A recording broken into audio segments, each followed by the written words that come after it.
વાત કરીએ થરાદ નગરપાલિકાના કારણે નગરજનો પરેશાન થયા છે।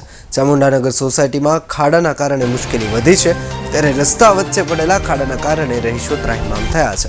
ઘટનાને લઈ તંત્રને રજૂઆતો કરવા છતાં કામગીરી કરવામાં આવતી નથી। રોડ વચ્ચે પડેલા ખાડાને લઈને તંત્ર આંખ આડા કાન કરી રહ્યું છે।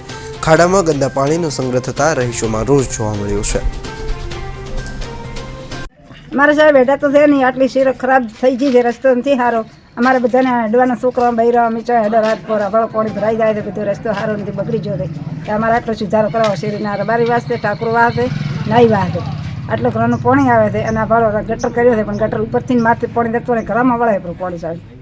આ 4-5 ઘરનું પાણી અમારા ગટરમાં વાળ્યું છે, પણ ગતું પાણી જાતું નથી, તે રસ્તે નથી જતું હોય ગટરમાં, ખરાબ થઈ જાય ગટર બધા। હા, ચામુંડાનગરની અંદર સાહેબ 1.5 વર્ષથી 3 ફૂટનો ખાડા ખાધા